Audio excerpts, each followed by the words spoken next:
What is up, everyone? Welcome to season 2, episode 37. Guys, it's almost going to be season 3. We've been doing this for I think it's 60 episodes. So, how cool is that? That is awesome. So, DPF on Tap, our podcast, is brought to you by Pensive Technology. So, Pensive Technology is run by a guy named Chris, if there aren't enough Chris's on here already.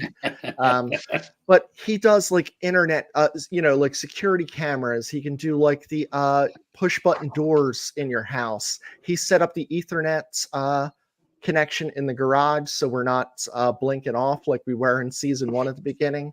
So Pensive Technology, whether it's home or you own a business, he also does that mostly too. So check them out. The second sponsor I want to kind of talk about is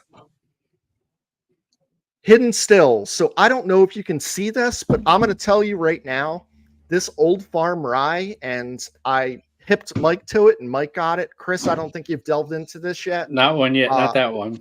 I love this. I did mar it a little bit, but I mean, I made an old fashioned. So this is called the Avery Old Fashioned because the youngest DPF daughter makes them. So it's like 2 jiggers of the Old Farm rye. It is a little bit of clove syrup, a little bit of maple syrup, and maraschino cherry.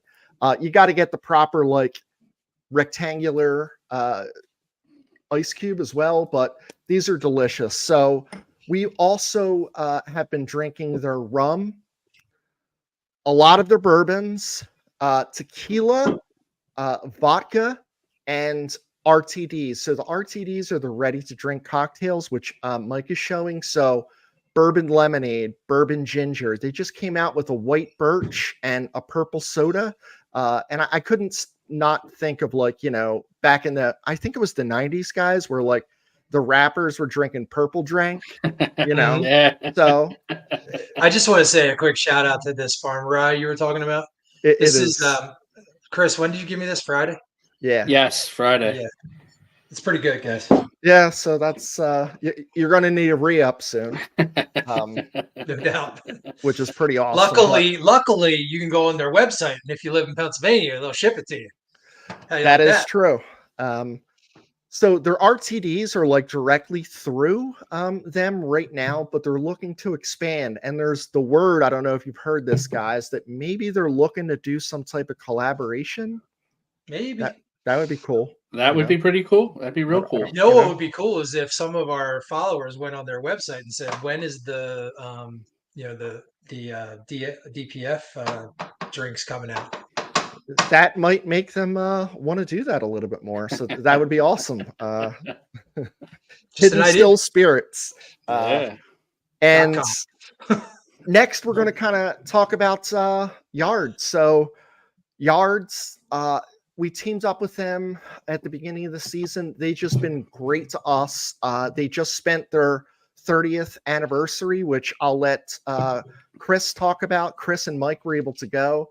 So Philly Standards, it's a man's beer and every man's beer. If you're not wanting IPAs and alt beers and Schwarz beers, they have those type of beers too. But the Philly Standard is just an everyday beer made by Philly for Philly. So Chris, if you want to tell us a little bit about what's coming up with Yards. Yeah. So, Mike and I had the opportunity to go to their 30th anniversary party, and we got to talk to some of our contacts there at Yards, and we were able to get them to agree to have our second annual winter beer exchange at Yards. So that's going to be on December 7th from 12 to 4. In conjunction with our beer exchange, oh, by the way, we're still looking for one more person. We had somebody bail out. So if you're interested in being part of the exchange, DM us and we'll send you the details. But in conjunction with our beer exchange, we are also going to do Toys for Tots again this year. So we're asking that if you attend as either someone in the exchange, or if you just want to come hang out with everybody, all the DPF guys, and have a nice time at Yards. If you can, bring a toy or two, and we'll make sure it gets donated to the Salvation Army for Toys for Tots. And we're also going to have some bracelets, some koozies and stickers for sale. And all the proceeds from those sales will go to the colorectal foundation as a donation from DPF. So we have a couple of really good things going on that day. The beer exchange is going to be fun. We hope that you can make it. Come hang out with us for a couple of hours, enjoy some yard beer, support a couple of good causes. Guys, I'm really proud before Chris go into your next segment, like charitable stuff that DPF continues to do. So well done. I hope everyone is able to join in on that. It makes us feel good. It's going to make you feel good. So come down, be a part of it. Yeah. It'll be great. It's gonna be great. Last year was a great time. Hopefully this year's even bigger, and it keeps getting bigger and better every year. So moving on to our topics tonight, what we want to discuss. I figured the first thing we should have to talk about, being that we're a baseball podcast, is the World Series. We're all baseball fans, and I'm sure all good baseball fans watch the World Series because that's what you do. So watching the World Series, obviously the Dodgers won that series 4-1. It wasn't all that competitive of a World Series. The Dodgers kind of controlled it. But if you delve into the stats of the series, and if you just looked at the stats, you would think the Yankees were right in that. The Yankees had a better batting average.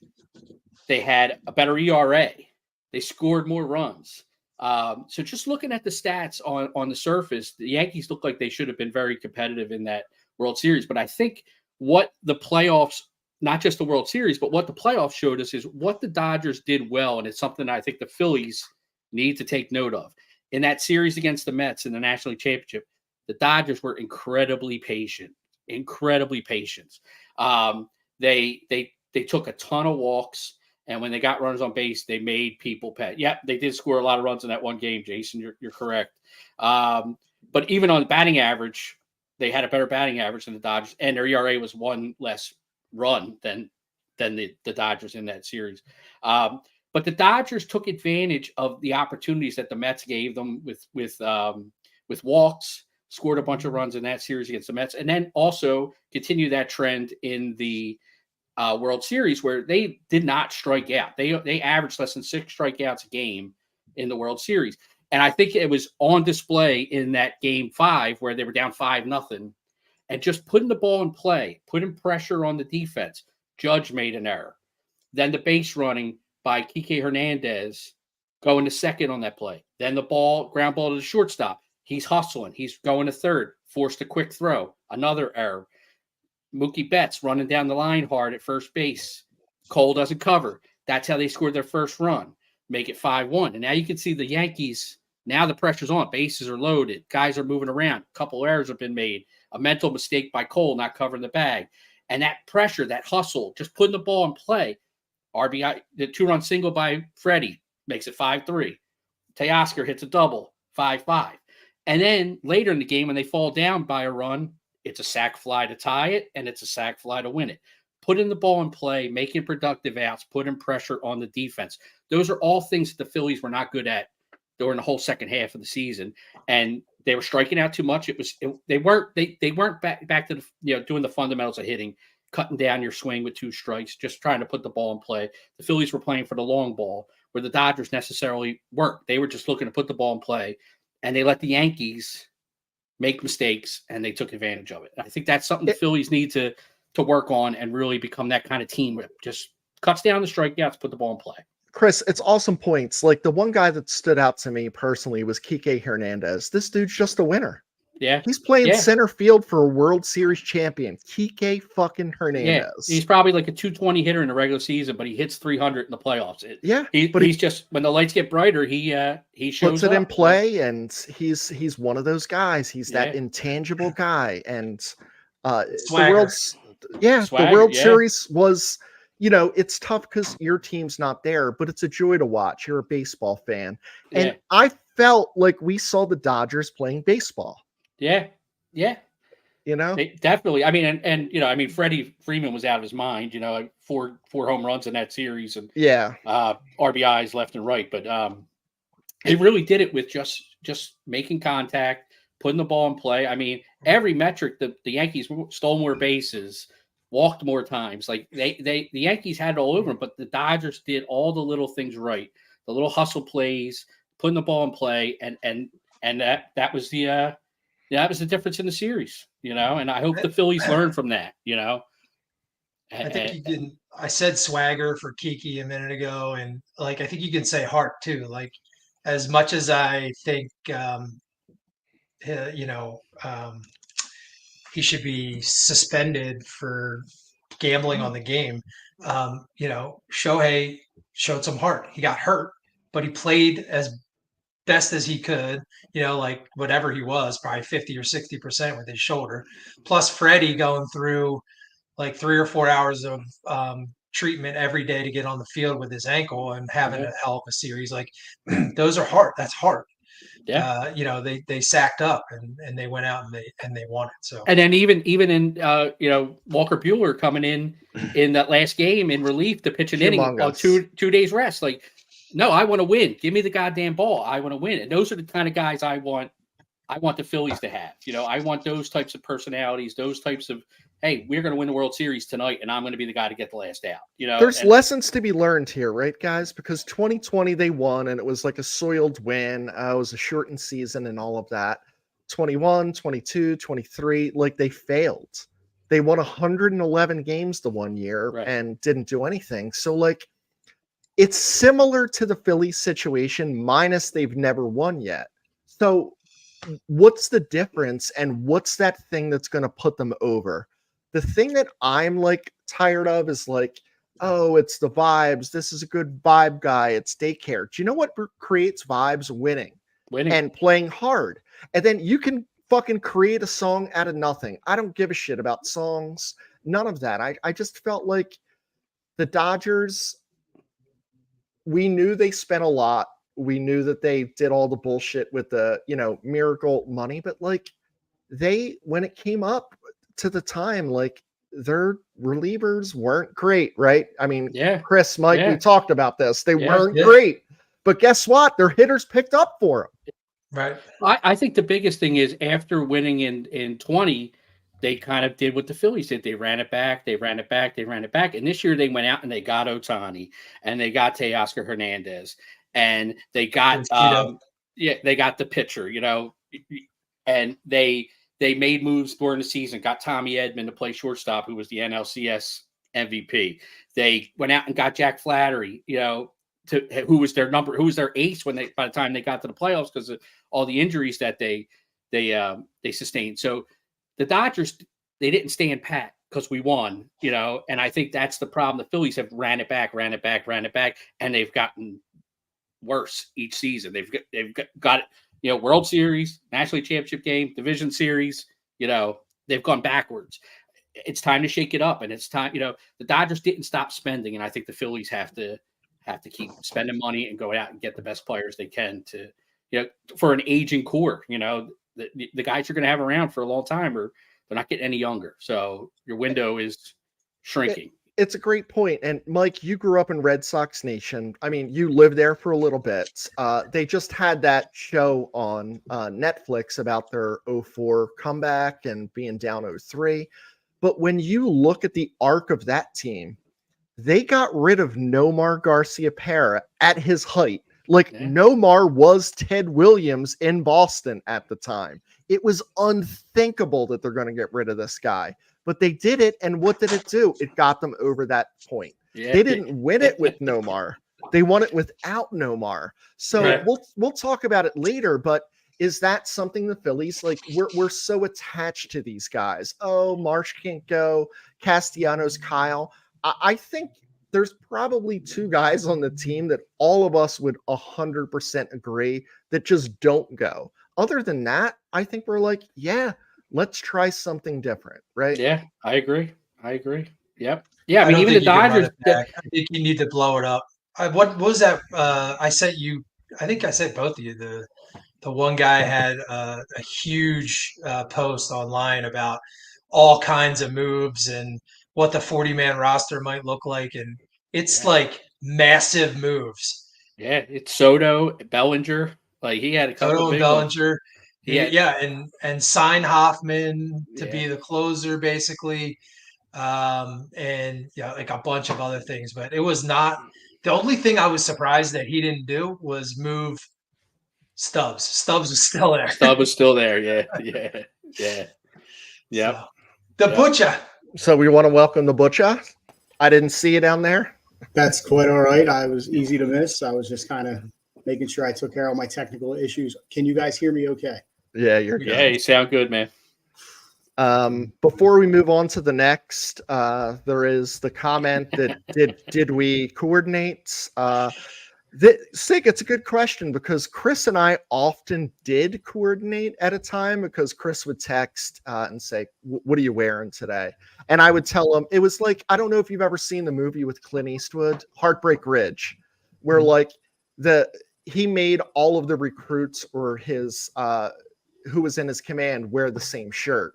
So they kind of figured out, oh, on Saturday he wears the yellow one, but he would always mix them up. So hold on. Do you remember how they found out? I don't. They called his landlord, and she would call them and tell him what shirt he was wearing. Because if they weren't wearing the same shirt as him, they had to go shirtless. And it was hot, and they would get burned. But they called his landlord because they made friends with her, and she told him. So that makes sense because I would call Chris's wife Christy and say, "What's Chris wearing?" Because I would say I'm wearing something else, and I wanted to wear the same thing as him just to get him flustered. Couple, couple guys walking in together in the same clothes. It was a little weird. Not weird. Yeah, not weird at all. Guys, I want to talk about Silver Slugger a little bit. JT, Bryce, and Bohm. My personal feeling, and I want to put it out there, is I don't think any three of them deserve to be on the ballot. And I'm not upset that they didn't win. And I thought a little bit about that because I'm like, am I just pissed off at the Phillies? Like, why wouldn't I want a Philly to win? I looked at the numbers. They just didn't deserve. And I felt like there was probably another guy in each of those positions, catcher, third, and first, where someone else is more deserving. I feel like it was a participation trophy that I fucking hate in this day and age. But I kind of wanted to see what you guys thought. So, yeah, go ahead, Mike. I had said the same thing as you. Like, if Freeman didn't have the playoff that he had, I thought maybe Bryce might have a shot because his numbers were just below his. But Bohm needed like the whole season because he was well behind everybody else with the second half that he had, and JT, both of the other catchers had better numbers. So to your point, I think I don't know if they shouldn't have been on the ballot, but I don't think they should have won for sure. Yeah. Yeah, I think the Phillies get that recognition. It's like they had 7, 8 All-Stars this year. It's a reward for winning in the past. Bryce, I don't think he warranted the nomination. And again, there are other people out there who fucking outslugged him. Bohm was on his way, and then he got banged up, and I think that just derailed his entire season. And then JT, again, it's name recognition. Yeah, I agree. Yeah. I was disappointed in JT's season. I didn't think JT had a good year at all. Bohm, I think he only had about 30 RBIs after the All-Star break. He really fell off. Harper, Harper's power numbers went down, but he was still hitting the ball doubles and his average was staying up there. But I do agree there were other guys that had better and more complete seasons than those three Phillies players. Yeah. Just bringing up Jason's comment, we need Uncle Badload. So he's not coming on. I tried. The closest thing you're going to get is probably me or the Butcher because we're the angrier ones, I would say. The Butcher's kind of like tempered, but like the Butcher in real life is an angry dude a little bit. Not all the time, but he exudes that anger, and I love it. I feed into it. It's one of my favorite things. You absolutely do. Before tonight's podcast, you were feeding into it, and I was like, I gotta compartmentalize here before I go on screen. It's I just love doing it. So Too fun. And I appreciate it. So I want to talk a little bit about PFPs. Does anybody? Well, Butcher, you played baseball. Did you pitch? I pitched 2 games my entire career. I pitched a 6-inning game when I was in pony ball. Okay, I had 6 strikeouts in 6 innings. nice job. Do you know But what I a also- PFP is? I have no idea. I also walked 14 batters. So, Nice job. How many you hit? I threw behind 2 guys and I hit 1 guy. Okay. And when Good he's for you. asking to hit, Butcher, he doesn't mean like with the ball. He's like, how many did you How many throw, did you hit? throw a Yeah. punch to? You know what? They were all I mean, I afraid know where of you me. grew up. It was in Roxborough. They were all afraid of me. So, even if I drilled them, they were like, that's all right. It's all He's good. got 1 hand. He's okay. So PFPs are pitchers fielding practice, and I don't know how many the 3 of us have done in our entire lives, millions more than likely. And these guys are professional athletes, right? So I'm going to preface all of this, what I'm talking about with, Garrett Cole is staying with the Yankees. He originally opted out of his deal, which would have meant that the Yankees would have had to add a year and $36 million to void that option. But somehow they sat down with him and his agent, Scott Boras, and they all kumbaya'd, I guess, maybe had a glass of Aaron Rodgers mushroom tea or some shit like that. And they decided we're just going to keep him on his deal. So he's there through 2029 on his original $141 million contract or whatever it is. But what I really want to talk about are the fundamentals of fielding your position as a pitcher. So we just talked about PFPs or pitchers fielding practice. These are done every single day in spring training. And they used to be done every single day during the year when you would take fielding practice and or warm-ups during games or before games. And so what I'm hearing now through some reading and research is that they're only really doing fielding practice and or warm-up like maybe 2 or 3 times a week during the season. These guys they get tired. And pitchers, like, they have to throw maybe 100 pitches every 5 days. So it is a joke. Whoever said that, I think it was Butcher. But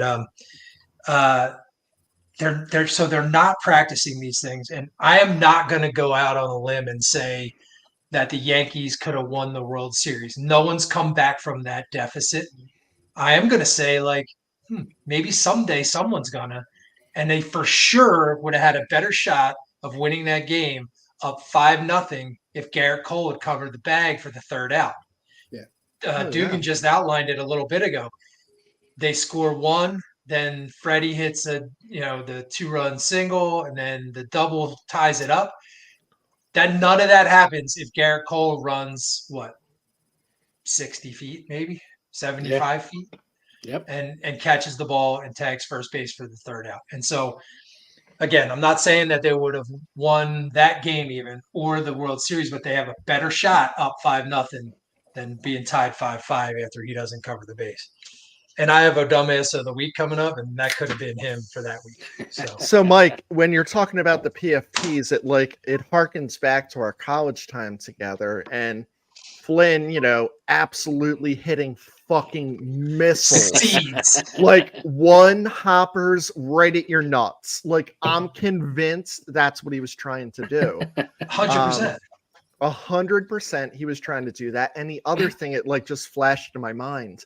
Do you remember when we were doing, the pitchers kind of had to go do their thing, go run, go throw, go whatever. He didn't really give a shit.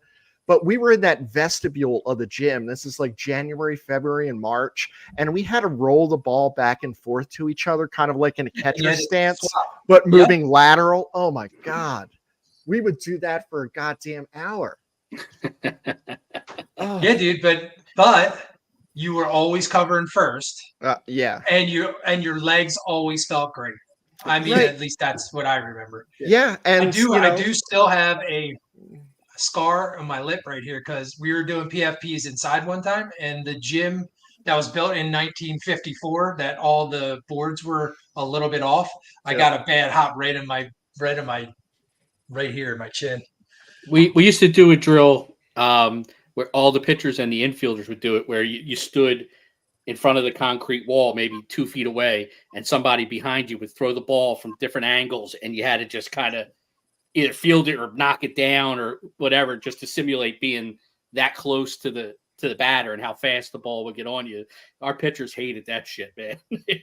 Dude, I never heard of that one, but that sounds like 100-mile-an-hour fungo for sure. Yeah, off the concrete wall. Rob, I don't know if you remember this at Roman. Rob and I played together. Chris and I were the only two that didn't play together here, which is odd because we were so close in proximity to where we lived. Do you remember when we fired our coach our junior year? Well, yeah, I was on JV that year. So you guys basically told him that we're going to run shit ourselves because he was playing the wrong players. He had his favorites, and the team finally was like, look, we're good. We need to win games. You're like, sit the fuck down and we're going to fucking run the show. And I think you guys rattled off a few wins at that point. Like, I don't know exactly how it went down. But I know that you guys told him, like, we're doing this from now on, whether you like it or not. Yeah. And why I was going into that is, you remember Bobby Ray, and like, he was the pitching coach, but he was very adamant about, like, situational things, like hitting it to right center and there's a guy on first. Where does the pitcher go? There's no one on and it's hit there. Where does the pitcher go? Things like that. I don't know if they're doing at a younger level today. I believe that Chris had this happen, Rob had this happen, and Mike had this happen at a young age. Are they just not teaching this? Absolutely not, because what you have is you have a bunch of dads who didn't play the game, who are coaching, and they're out there, they're playing the field with them, they're coddling personalities and emotions rather than teaching the game. Bobby Ray was a teacher of baseball. This dude knew more about baseball than like, he forgot more than I knew, is what I'm trying to say.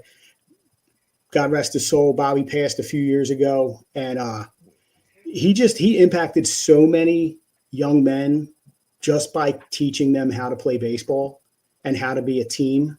Like I said, I didn't pitch. I pitched twice in my life, and I knew that when the ball was hit, you cut down and then you turn on an angle and you run straight to first base.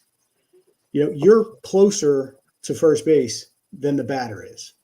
There's no excuse not to get there before he does. Yep. Rob, you weren't on this text chain. I think when this happens, Mike was incredibly upset. Chris was insanely upset, and so was I.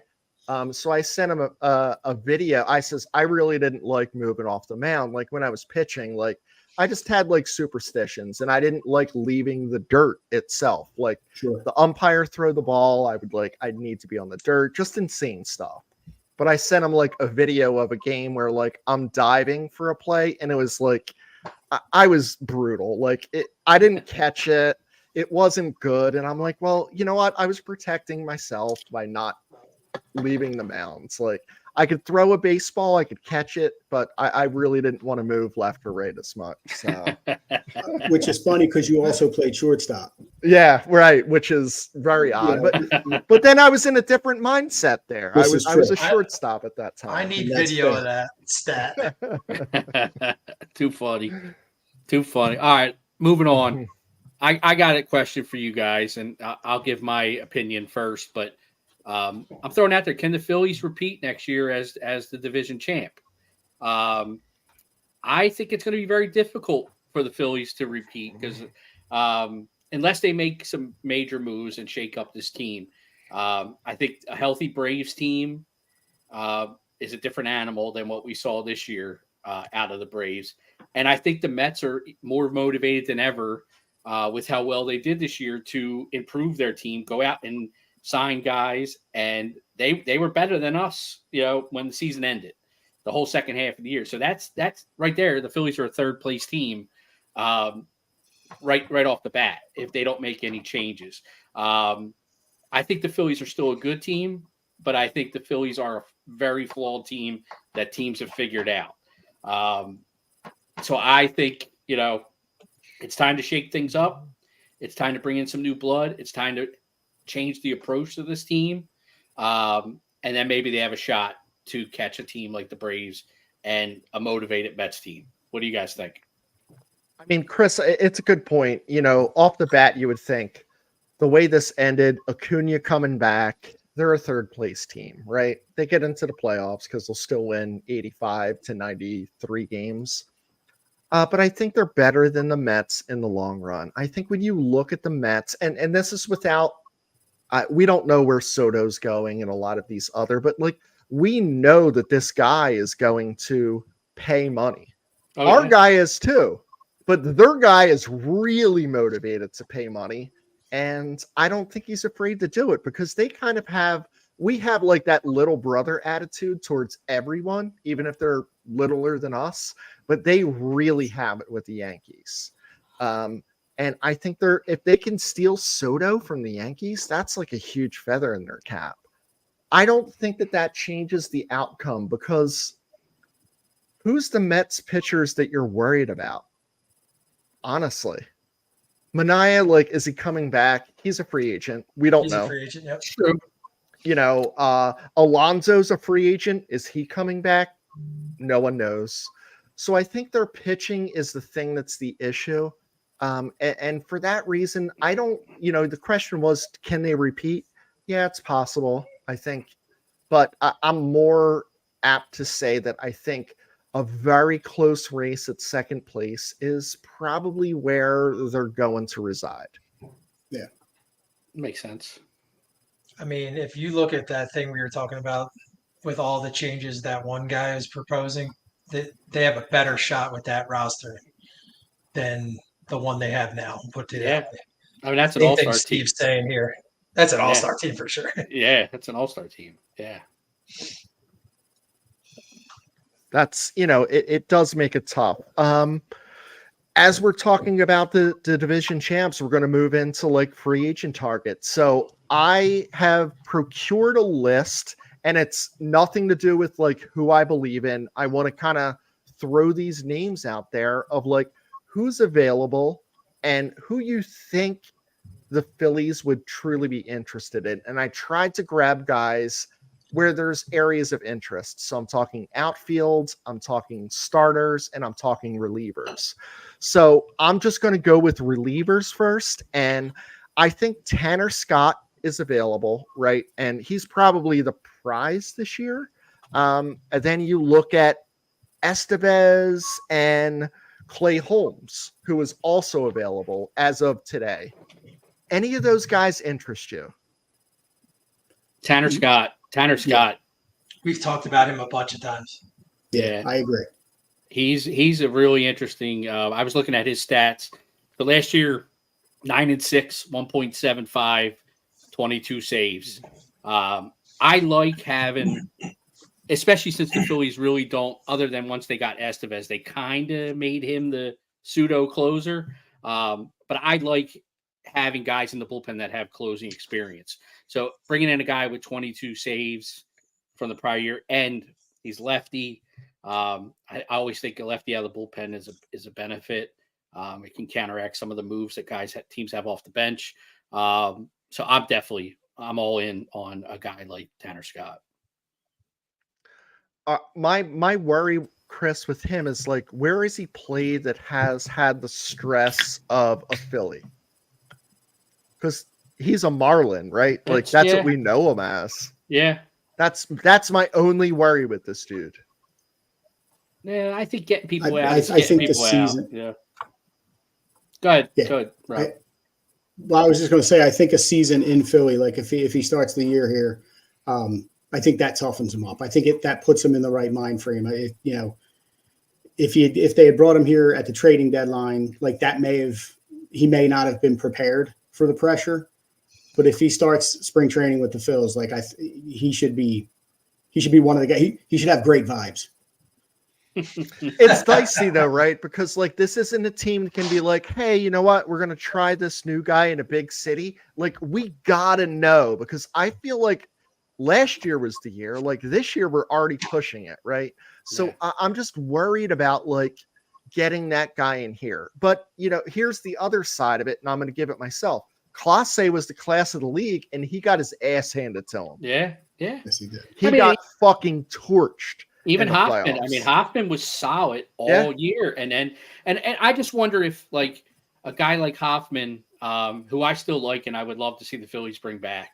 I wonder if he fell victim to like the ineffectiveness of Alvarado, Dominguez, Soto, that they them not being able to eat those innings put more stress on Hoffman in that middle part of the season where he was gassed by the time he got to the end.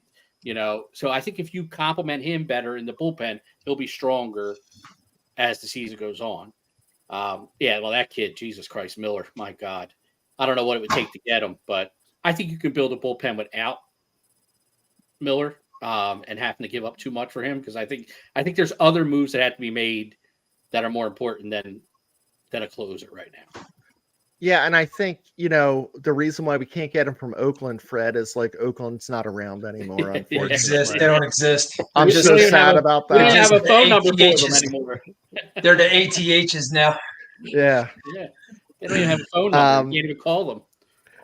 Kind of talking about the next level, we talked a little bit about closers. I'm going to leave Soto out of this, but Soto's obviously part of this equation. Let me throw one closer in, Chris, before you move on, because it was somebody that was on that list, Mike, that you sent. That I proposed. So he's a little older, but Kirby Yates, 38 years old. Last year, he was 7-2 with a 1.17 ERA and 33 saves for Texas. In what league?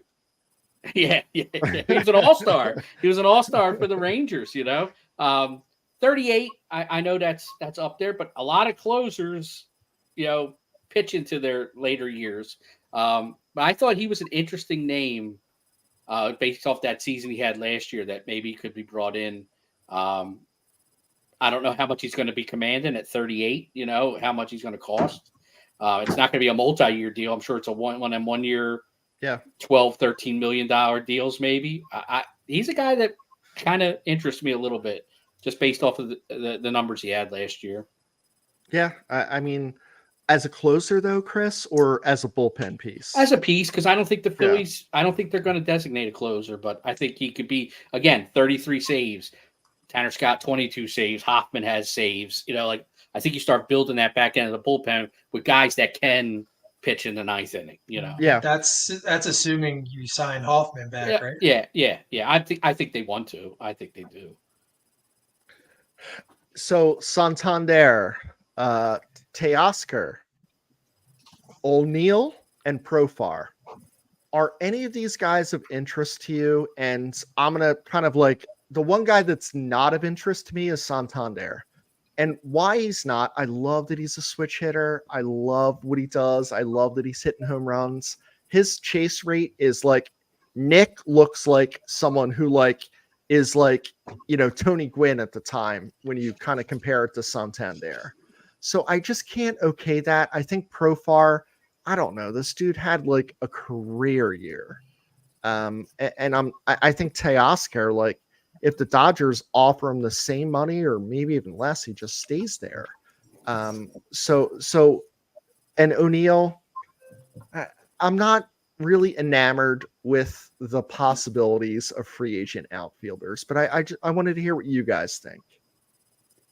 Yeah, I think I like the idea of Teoscar, and I was looking at Santander's numbers and I like them, but like you said, there's something about him that I don't trust in this lineup.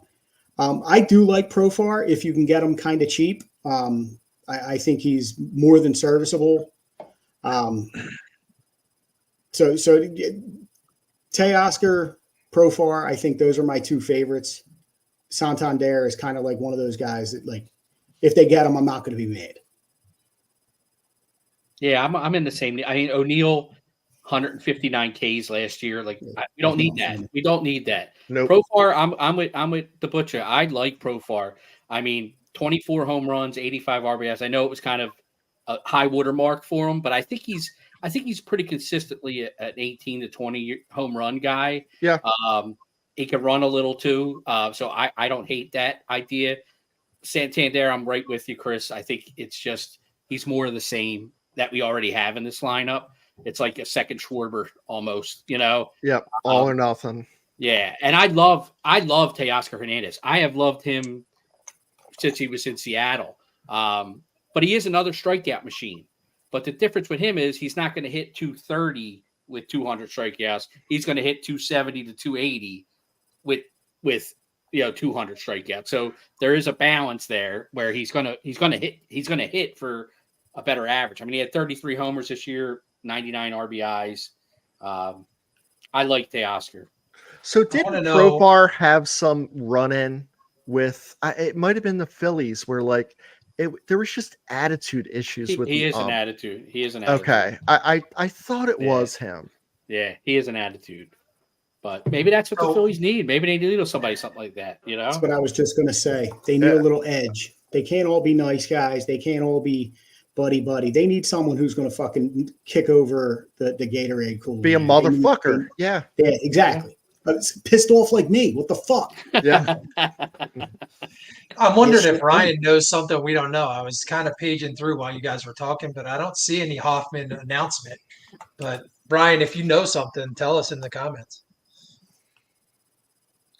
The last I saw about Hoffman was that he was wanting to be a starter. I saw that teams might look at him as a starter. I did see that as well.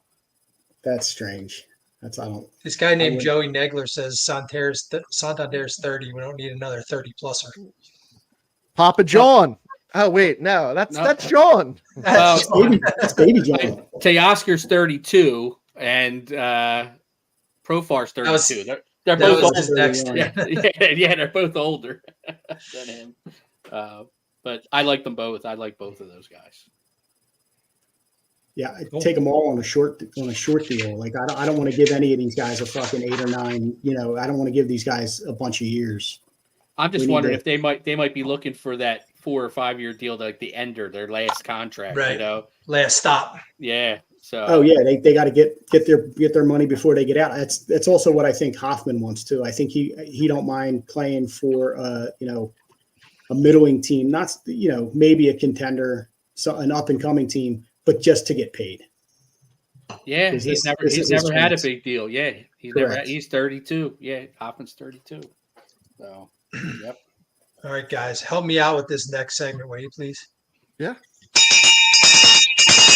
Just so you know, if you sign up at SeatGeek with the code DRUNK, all caps, no S, you get $20 off of your first purchase. SeatGeek. Sorry, SeatGeek. No motherfucker. Thank you very much. I appreciate that, guys. Hey, Theo Dumbass of the Week time, if you didn't know, when we ring the bell and we cry out SeatGeek.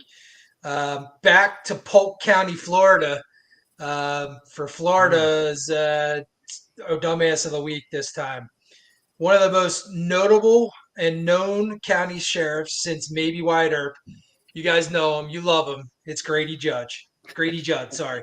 Sheriff Judd announced that on Halloween, 2 men met in Polk County and got into a heated argument. Details of that argument were not available and not clear at this time. But what happened next is very clear, though. One of the men, we'll call him Clark, went back to his car to de-escalate the situation with the other guy. We'll call him Jose. Went back to his car, too. But when he grabbed his firearm, he grabbed it and shot his girlfriend, who was in the passenger seat. So rather than call 911 or take her to the ER, Jose blamed Clark, and they began a shootout in this area of Polk County that they were arguing in. When the shootout was over, Jose took his girl to a friend and asked them to call 911 because he had a warrant for what, you ask? Oh, just trafficking methamphetamine. So both Jose and Clark are now incarcerated in the Polk County prison on multiple charges like gun charges, the methamphetamine charge, and attempted murder, and a couple of other things that may land them in jail for a good bit of time. So as we do each week, dumbass of the week goes to Clark and Jose for a shootout and not taking care of the person that they shot right away. So there you have it. Not a Philadelphia one this time. How about it? The Meth dealer tracks. That's very Polk County. Very surprised that's Florida. Right. Love them Florida ones. All right, so we touched on it a little bit, but I want to talk about a couple of the free agent relievers that the Phillies have and get your opinions on what they need to do with them. I already said Hoffman is a guy I would bring back. What would you do with Estevez and Turnbull as free agents? Estevez, I could give or take Estevez. I'm not married to the guy. I don't think he was that great for the Phillies.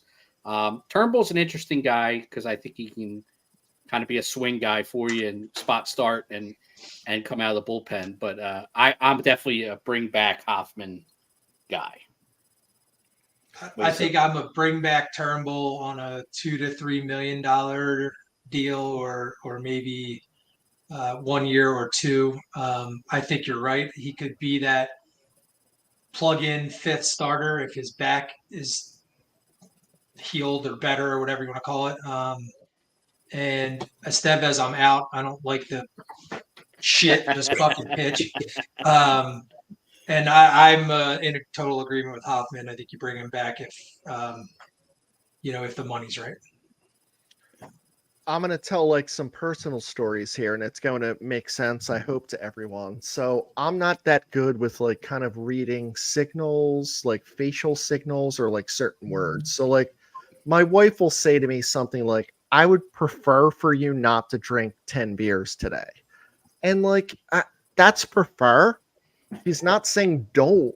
She's just saying prefer you not to.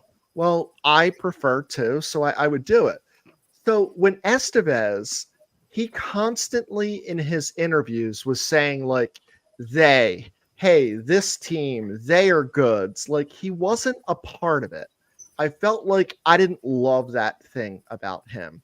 The other thing I didn't love about was belt high fastballs right down the middle with no movement. So for that reason, I'm out on Estevez. I'm pissed at Hoffman, but I think like this guy has heart.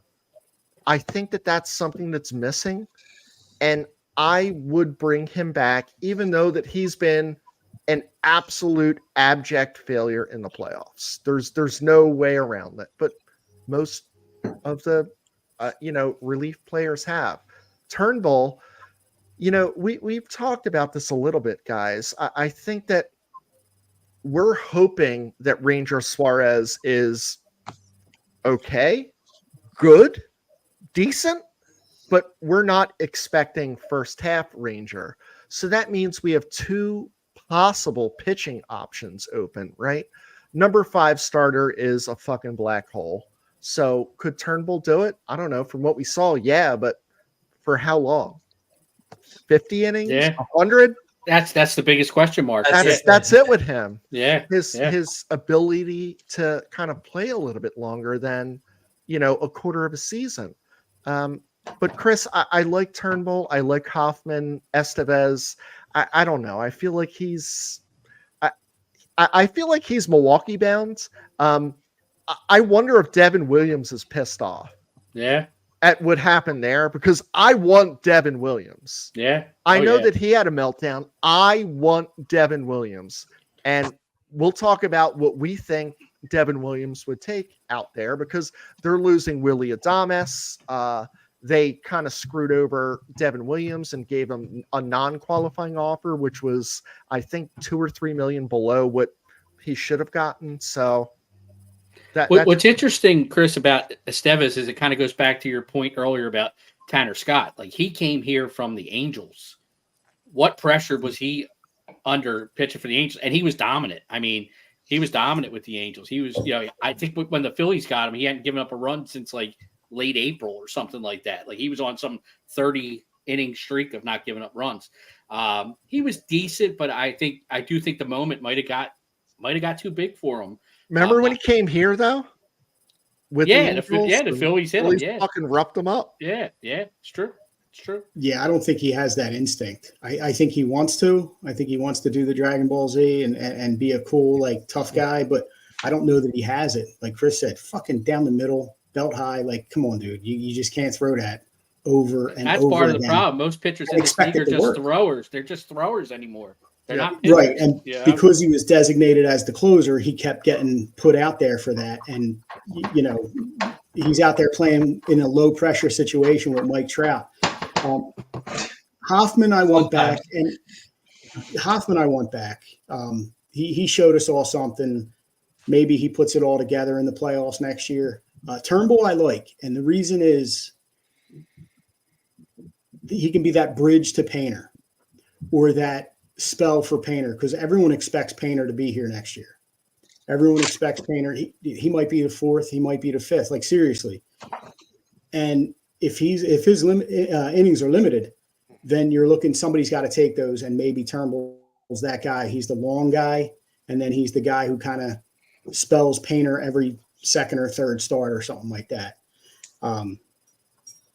You know, that's what makes the offseason so much fun, is because we have no fucking idea what they're thinking right now. Yeah, that's true. Guys, I'm going to move on to the next topic, but I'm a little upset. None of you guys, none of the commenters, no one who's watching has going to admire the new microphone. Like, seriously, like, it's right here. It's nice. Like, look at this. I can move it up. I can move it down. Yeah, like, don't do that. Leave it where it was. I might have pushed the button. You're getting a little too handsy there. You're getting a little too handsy. You're such a pro that we were like, that's always been there, hasn't it? Yeah. That's not new. I want to talk about the Gold Glove a little bit. So it's another thing like the Silver Slugger. So I'm not going to bore you guys with numbers, but I did some research. Stott, Wheeler, Bryce. Those were the guys that were up for it in Marsh. I'm not going to talk about Marsh because it's a fucking farce that he was even in that conversation. So I'm going to start first with Bryce. I'm going to tell you what, like, man, that's a tough one not to give it to Bryce Harper, because I looked at his, how many errors did he have? What's his fielding percentage? And all of those bullshit analytics as far as fielding that I don't know what the fuck they mean. I'm going to be honest with you. Defensive run saved, range, all of that. Christian Walker had a better year than Bryce Harper. And while it was Bryce's first year, Christian Walker was still better. So I don't have a problem with that one. So the next one is, Zach Wheeler. And I was like, Zach won it last year. Was that like a consolation prize to the Cy Young? I looked at the numbers and it surprised me. I didn't realize how few of times the ball is hit back to the pitcher or a pitcher fields it. They didn't teach us this, Chris, Rob, and Mike, because we got 1,000 balls hit at us. Like, it happens all the fucking time. It doesn't. You know what? Chris Sale, he didn't have an error, and he had a better season than Wheeler. Fielding, I'm looking at errors and fielding percentage and, attempts and putouts, assist and putouts. He was better. I'm very surprised at that. I thought that, Zach has been awesome, but I guess when you strike out, the amount of people he has, he doesn't get that many balls hit back to him. Same with Sale. So Stott's the one that kind of stood out. And I was like, Stott, like, guys, we watched all of the games. We were amazed at many of the plays this kid made. Yeah. Bryce Terang was better. We don't watch Bryce Terang every day. I looked at his numbers, and again, it's not the sight test. If I look at those numbers, and again, I'm not going into the analytics part of it, I'm going in errors and fielding percentage. Bryce Terang was better. That's period, end of story. Now, do I think that Bryce Terang had a better offensive season? Well, yeah. Do I think that Gold Glove has something to do with that? Well, yeah, because Bobby Abreu won a fucking Gold Glove. Yeah. When Ozzie Smith heard that, he threw him in the fucking trash. He threw all 13 of his. Maddox threw all 18 of his, and Brooks Robinson threw all 21. He's like, fuck this shit. They're worthless. That's just kind of like my opinion based upon we don't watch their games. It's so difficult for us to do. And that's the point. Is there a numerical value that dictates Gold Glove more than our two eyes? I don't think there is. And unless someone's watching every game and the range that, Bryce Turang or Bryce Harper or Stott have, it's impossible because to us, Stott, it was a no-brainer. Yeah. So a couple of comments here first. Little handsy on the big Mike, Greg said, and is that a robot penis?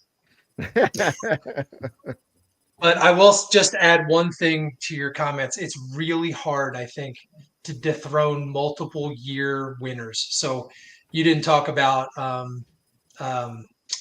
Marshy, but Hat won it 3 years in a row, and Walker's won it 3 years in a row. And I think when the stats are equal or they're a little bit better, they have to. It's really hard to unseed those guys. And all the folks you talked about were just like one tick. All of our Phillies were just like one tick lower than Very close. the person who actually won. So yeah, I hear what you're saying with the eye test, but that's just been my opinion and my observation of Gold Gloves forever. So and I think, Bryce for his first full season playing over there, he was unbelievable. But there are things that you see him do that he needs to, like, he goes too far sometimes to his right. To field the ball, get out. Maybe on a cutoff, he's not in the right position. So there are things that he needs to tighten up. He was fantastic.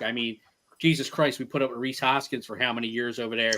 And Bryce was a goddamn breath of fresh air at first base. Stott, and I agree with you, Chris. Stott was absolutely amazing, and I haven't seen enough of Bruce Turang to say whether he was better or not. But there were some sloppy Stott plays throughout the season. Watching every game, I'm sure Turang had some too. Not everybody's perfect, but if the numbers are he's better, the numbers are he's better. We can't argue because we didn't see. But I was very happy with the Phillies infield defense outside of Turner most Absolutely. of the season. I thought the Phillies infield defense was really good. And Castellanos, he is what he is in right, but he's not a butcher out there. Not to take that route, but it's a good segue. He plays a decent right field. JT's still one of the best catchers in baseball back there. So I was happy with the Phillies. The fact that they didn't win any, I think Harper will probably win one eventually because I just think he's going to keep getting better and better. And I think Stott will win one too. Yeah, Marsh is whatever. Marsh may not even be a Philly next year. We don't know what the fuck's going on there, so it might not matter. But with Harper, you could see that, like, when he first started playing first, he did not have the instincts. He's a ball player. He threw his body out there, but he didn't have instincts, and that's the thing. Like missing cutoffs, being in the wrong position, diving at a ball you don't really have to, or not diving at a ball you really should. I think he'll get better. But he's still he's an outfielder. Playing right field, he surprised a lot of people by making plays, but he still wasn't up there. He still wasn't like a top fielding right fielder. Bryson Stott's just a ball player. I think you can put him anywhere on the field just about, and he'll make it look good. So I think eventually he has to go to short though. Seriously, I can't. Trey Turner's not going to give it up easily, but I think eventually Bryson Stott does have to slide over and take over shortstop. Yeah, agreed. Yeah, not Harper. I thought you meant Bryce Harper. I was like, fuck no. I think Rob fell off the wagon. As we're kind of rounding it out, guys, Slapnuts is gone. He's a guy that, when this all started, he was Scott Kingery to us, right? He was number 4, Scott Kingery. At some point, he became Slapnuts. Yeah. And I feel 0. Like DPF made that synonymous with the player. So the question is, who is the new Slapnuts? Because there's got to be a whipping boy. We have to have someone. And it could be in the minors. it could be, someone, but I'm going to nominate, and I put it out there on the page. I think if this guy stays here, I am not a fan of Alec Bohm. I am sick of his petulant, childish behavior. And I'm thinking that I want to call him Baby Huey. I like that. And I don't disagree. My guy is, and if he stays here, he's another guy that might not be around. It's Brandon Marsh. I'm sick of he's cool with the beard and he wets his hair and he pours water on people. Hit the fucking ball, dude. Hit the fucking ball. Stop striking out. You're not a power hitter. Put the fucking ball in play. You got great speed. Become that type of hitter to put the ball in play and make things happen. Hit 12 to 15 home runs a year, play good defense, and cut down those fucking strikeouts. Brandon Marsh should be a 290 hitter, in my opinion. So, Chris, I agree with the Marsh thing. It's hilarious to me. The number one thing is like, well, he doesn't play enough against left hand pitchers. Well, okay, he batted 90 times this year and he had 40 strikeouts. Let's have him have fucking 400 at bats and 200. Yeah. And then, 300 strikeouts total. Like, give me a fucking break. Yep. The Angels knew who he was, and he's not an everyday player. Period. End of story. Yep. Ryan agrees with your Bohm. What do you want to call him? Baby Huey? Baby Huey. That's like, our era, like that big fat, like I don't know if it's a duck, it's a chicken, but it's wearing a diaper, a bonnet, like has a bottle. Yes. Baby Huey. And marshmallow or something like that. Johnny says, Alvarado, put your necklaces on Etsy and get your control down. Yeah, it's another good one. We already call him avocado. So there you go. Can we nominate like an announcer? Can it be T-Mac or Ruben? Can we call one of them guys Slapnuts? Yeah. I mean, Meat Tits is a pretty good fucking name for T-Mac, but he can also be Slapnuts, Meat Tits. Like it could be a little combo action. Slap tits. Yeah. Oh, Slap Tits. Meat Nuts. It just whatever works. there you go. And then maybe Ruben, just, shut up, Slapnuts. I'm going to call Uncle Badload a few of these words that you just said, Rob, and I'm going to see how it works. Because if it gets him pissed off, he uses it, we know it's good. We know it's whichever good. one makes him the He angriest. goes slapjacks, flapjacks, slap, Flop tits, whatever. Yeah. Yep. Flop tits. That's good. So we're coming across the end of the hour. As you know, we're doing it every 2 weeks. So I don't know what today is, the 6th, add 14. So the 20th is the next time we're going to be talking. That's good math. Counting on my fingers. Like, that is. Rob, you got to do it a couple times, man. I'm going to take my sock off. That wasn't bad. So we'll see you on the 20th.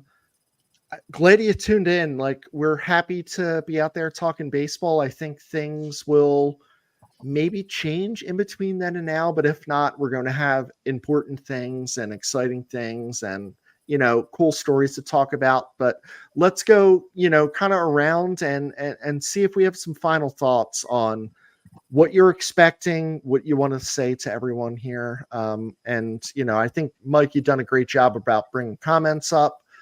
Timely, so I appreciate that. No worries. Hey, if you're 45 years old, please go get a colonoscopy. Could save your life. Very happy to say that I enjoyed the World Series. I'm happy that the Mets were not in it. I'm happy that the Yankees lost.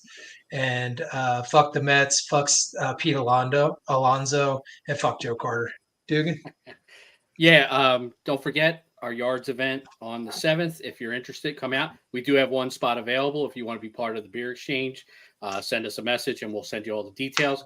And just on a personal note, I put a post on the page last week. My dog passed away on Friday. I want to thank everybody for all the condolences and the I'm sorry messages on the page. It meant a lot. So thank you very much. Yeah. There you go. Real quick, I have a family member who's struggling right now. I mean, she's sober, she's doing well, but we joke around a lot, and I know you guys love to drink, and that's great. If anybody's ever struggling with it and you want to reach out, you can always private message me through the page, and I will get in touch with you privately because the shit's real. So if I'm not trying to rain on anybody's parade, but if we're gonna talk serious for a minute, just know that you're not alone. You know what I'm saying? And fuck the Mets, fuck Joe Carter, and you know what? Fuck baseball heaven. Guys, really great, important messages, heartfelt. Mike, I appreciate, and we're going to be doing a lot of great things for that charity very soon. We're going to have shirt sales, and we're going to be doing things for the, at yards for the beer exchange. And Chris, Finn, oh my God, it's heartbreaking. It's so tough to kind of deal with. I appreciate you sharing that with us all. That's the thing, DPF family, right? It feels like a family. We do. Absolutely. And, our fans do. And Rob, like putting yourself out there like that. And I'm going to talk a little bit about Rob. Like Rob doesn't drink. Rob doesn't do anything. Rob did a lot of things before, but Rob is in the sober world. So, if Rob's saying this and there's someone out there that has a problem, reach out to Rob.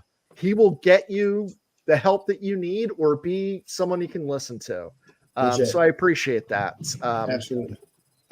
And that, then it kind of like got me thinking like, shit, what do I have to offer here? Like, what's something that I could say that's important? And I don't, but I'm going to say, you got like, a big mic, dude. Right. I do have a big mic, and I think that's important. And I want to say, think that's like, a substitute for something else, but well, of course it is. Like, I mean, I have like an old car. I have like a 20-year-old car. So I was like, I got to get a big mic, right? You know what I mean? Say, like, it's you not a gotta red have Mustang. a big mic. Yeah. No. It's a 2004. Buy some cool shit. Honestly, like we're out there making cool stuff, and we are going to be donating to Mike's cause. And we'll decide which shirts or if it's all of them. So that's important to us.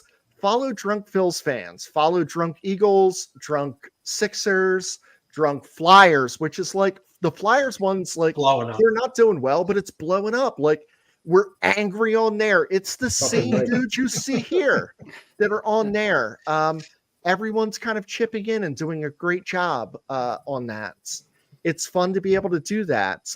And I look forward to talking to everyone on the 20th. So fuck the Mets, and have a good night, everyone. Thanks, everybody. fuck out, the everybody. Mets. Fuck the Mets.